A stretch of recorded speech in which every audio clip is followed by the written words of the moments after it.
त्यांनी स्वतःची पाठ थापटली की मोदीजींचंही काम चांगलं आहे, आपलं महायुतीचंही काम चांगलं आहे आणि म्हणून त्यांनी लोकांना गृहीत धरलं. तीच त्यांची मोठी चूक झाली, म्हणून त्यांचा भ्रमनिरास झाला.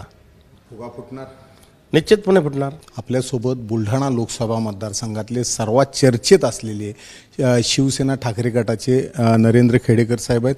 सर, एक्झिट पोल यायला लागलेले आहेत, त्यात आपण जिंकताना दिसताय, काय पहिल्या भावना काय आहेत? नक्कीच आम्ही ज्या पद्धतीनं महाविकास आघाडीची उमेदवारी लढली त्यावेळेस जनतेचा प्रतिसादच एवढा होता आणि त्यांना गद्दारांबद्दल राग होता आणि त्यांना बेरोजगारीबद्दलची चीड होती. त्यांना धान्याचे काही भाव नाही, सोयाबीनला नाही, कापसाला नाही, याचाही राग त्यांच्या मनामध्ये होता. आणि सगळ्यात महत्त्वाचं म्हणजे फडणवीसांनी ज्या पद्धतीनं पक्षाची फोडाफोडी केली, पक्ष चोरले, चिन्ह चोरले, अशा पद्धतीनं लोकांच्या मनामध्ये एक राग होता. म्हणून माझ्या जिल्ह्यात तो अधिक मला जाणवला, कारण 3 वेळेस आमदारकी 3 वेळेस खासदारकी मिळाल्यानंतर सुद्धा आमचा खासदार प्रताप जाधव गद्दार झाला. त्यामुळे जनतेमध्ये रोष होता, तो आम्हाला पदोपदी जाणवला.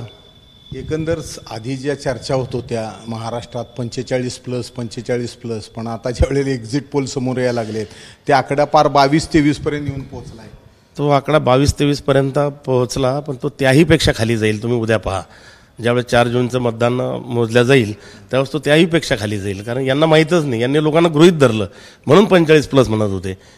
त्यांनी स्वतःची पाठ थापटली की मोदीजींचंही काम चांगलं आहे, आपलं महायुतीचंही काम चांगलं आहे आणि म्हणून त्यांनी लोकांना गृहीत धरलं. तीच त्यांची मोठी चूक झाली, म्हणून त्यांचा भ्रमनिरास झाला.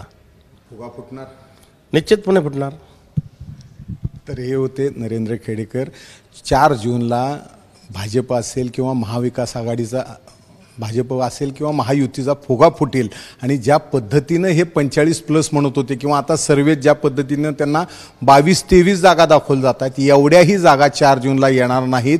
फडणवीसांवरचा राग असेल किंवा केंद्र आणि राज्य सरकारवरचा राग असेल, हा जनतेतला राग होता आणि जनतेने उमेदवारी हातात घेतल्यामुळं हा भरभरून यश मिळते आणि त्यामुळंच बुलढाण्यातून आपण मोठ्या फरकाने विजयी होणार आहोत, असे खेडेकरांनी सांगितले. कॅमेरामन आयुब कागदीसह सुनील दिवाण, एबीपी माझा, पंढरपूर.